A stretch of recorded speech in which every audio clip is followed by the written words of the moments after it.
Dnešní videu si zkusíme, jestli funguje Skybase strategie v Chapter 2 Season Remix. Pojďme na to. OK, dámy a pánové, jsme ve hře a chci vám ukázat jednu lokaci, na kterou často padám. Chci se s váma o ní podělit, protože já jsem v Chapter 2 začínal s Fortnitem a prostě nevím, jestli jsem já divnej, nebo to tak měli všichni, ale strašně jsem se bál na začátku padat do velkých lokací. Byl jsem default, celá mapa pro mě neexistovala a padal jsem po okrajích mapy, jo. A tuhle mapu můžu doporučit na turnaje, pokud nejste dobří a chcete si zahrát nějaké turnaje, kde třeba za 5 bodů máte nějakou odměnu, jo. Pokud nejste na to, abyste třeba vyfajtili celý Pleasant, tak doporučuji vám semka padat.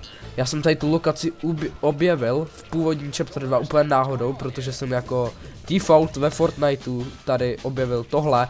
A máte tady strašně slurpu, jo, takže se nemusíte bát, že by semka padalo hodně lidí. Ale máte tady, vidíte, slurp barely, celá skvada, můžete sem dovízt celou skvadu a celá skvada bude odcházet 100 na 100, bez toho, abyste si dali nějaký shieldy, když nepočítám teda slurpy.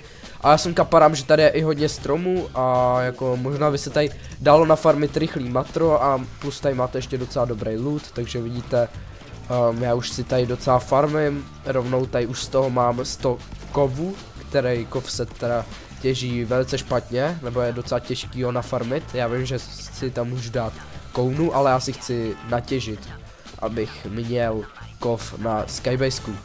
Tak můžete vidět, odcházím, mám skoro 200 kovů, nějaký základní matroš mám 100 na 100 a ještě to tady můžete vylutit a tady máte ještě v okolí tady ty houby slurpový, ty jsou ještě lepší než ty normální. Teďka jsem na tuhle lokaci padal na ten turnaj, co se teďka hrál, ten FNCS Cup, a můžu vám ji doporučit. S mým teammatem jsme hráli sice top 1200, my jsme se o ten skin nepokoušeli a jeli jsme spíš na 40 nebo 60 bodů, teď nevím, kolik to bylo, asi 40. A tam byl spray a backblink, takže ten backblink můžete vidět, že ho mám teďka na sobě. A na ten turnaj jsme padali teď tady, semka, tahle lokace nám k tomu pomohla. Kdyby vás zajímalo, jak se mi povedl ten FNCS turnaj, tak můžete dorazit na twitch.tv/cztoby a tam streamujeme. OK, máme tady první zónu a já asi začnu tady, protože někde stavět, protože tam jsou, jak jsou ty vysoký stromy, tak asi mě nikdo moc neuvidí, moc lidí mě neuvidí, takže to bude dobrý. Pokusím se v Skybaseu postavit, ale nic neslibuju, samozřejmě Skybasey jsou lepší ve více lidech, že jo, to je logický. Taky bych chtěl říct, že jestli máte nějaký nápad na challenge, tak mi ji určitě napište do komentářů, určitě si nějakou přečtu a možná vyberu, nebo určitě vyberu, jo. Chci dělat challenge, kterou napíšete vy jako lidi do komentářů, taky nezapomeňte na like, odběr pro víc Fortniteového contentu.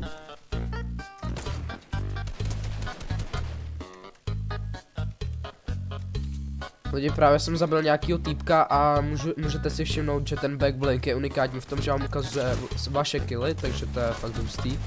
Jo, takže fakt se vyplatí hrát turnaje a můžu jedině doporučit.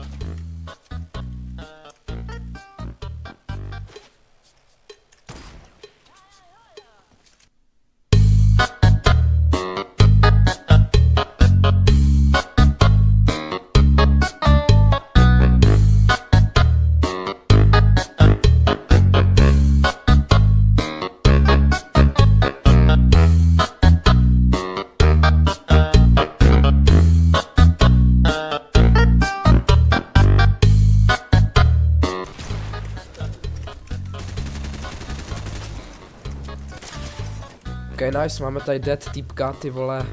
Jako jsou tady docela přetlaky, to je jako extrém. No a my už pomalu jdeme začít stavět, protože no tak to si děláš píču asi, kámo, no to ne. Ok lidi, jdeme začít stavět Skybaseu, bude to taková skromná Skybase, protože jsem sám a no, uvidíme, jak mi vystačí matro, budu muset jít ještě hodně do zóny, takže uvidíme, co tohle bude vůbec za Skybaseu, že jo, no. OK, jsem už docela v dobrý výšce, jakože furt to není nic dobrýho, ale doufám, že mi to vystačí, doufám, že mi to všechno, že budu mít všeho dost a úplně nevím, no, když uvidím, ty vole, no to ne. Kámo, nevyzbírám matru určitě. Ty chat, tohle bude takový hodně nepříjemný to bude, no. Ale já zkusím asi skočit do toho keře, jestli to funguje, že já jsem viděl, že keř blokuje fall damage, takže tam jdeme jumpnout. Nice, a jdeme si dotěžit materiály, protože tohle jako určitě nedáme jako. A asi bych šel rovnou i do zóny, protože zóna je hodně daleko, tam se nedostavím ani kdybych chtěl. Takže tohle bude taky hodně napínavý, no. Lidi, zóna tuhle hru nám vůbec teda jako nepřeje, no. To co si budeme jako. Vůbec nás nemá ráda, ale my to zkusíme tady odtud jak postavit, jestli to půjde. A asi jdeme normálně, ať nestracíme zbytečně materiály, že jo. Můžeme jít rovnou do zóny, že jo. Vím, že mě někdo začne střílet a příjemný to fakt nebude. Protože je to hodně skromná skybaseska, ale bude to muset stačit, no, v těch solech to je takový debilní. OK, už jde zóna, takže jdeme rovnou taky, protože nechceme být zbytečně dlouho v zóně. Takže já vyrážím a doufám, že mi vyzběrou materiály, což by jako měli, ale pak jestli nám nevyjde zóna, tak konec, no. Tak schválně vyjde nám zóna a já podle mě se bojím, že to bude úplně tady vzadu, no, čum. Úplně v píči to bude. Ne. To by možná ještě šlo no kámo, nevím. OK lidi, stala se tady fakt zajímavá situace. Vpravo můžete vidět 4, 4, 4, 4. Všude jsou 4, zbývají 4 lidi, mám 4 killy. A jsem v zóně. Ještě mi zbyly matro na další zónu a teď už nevím, co budu dělat, když mám posledních 10, takže asi budeme muset skočit dolů, ale můžete vidět, že jsem se úplně v chillu dostal do top 4, což je docela jako dobrý a za 20 vteřin nám se oznámí nová zóna a zkusíme snipnout nějaký lidi. Oh shit, tak to jsem ne, on to ničí, no to ne, už to zničil? Kde to ničí? Ty vole, ne. Do vody! Ne! Ach jo, to bylo těsný. Ty vole, škoda. OK, ještě jsme dostali k tomu takový krásný bonus, takže aspoň něco.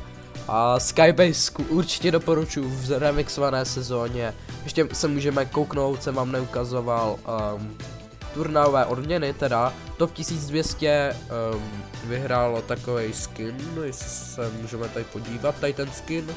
Jo, můžete vidět, tenhle skin vyhrál top 1200 na Evropě, potom 40 bodů tenhle backpack, jo, což je fakt jako dobrý, když vám tam vzadu ukazuje killy. A potom ještě krásný spray. Tady můžete vidět ten spray, tenhle byl za asi 5 bodů, takže takový krásný bonus za zúčastnění turnaje a jakože asi na to určitě někdy vzpomenu. Tohle všechno z tohohle videa, dej like, odběr, Twitch a zatím čau.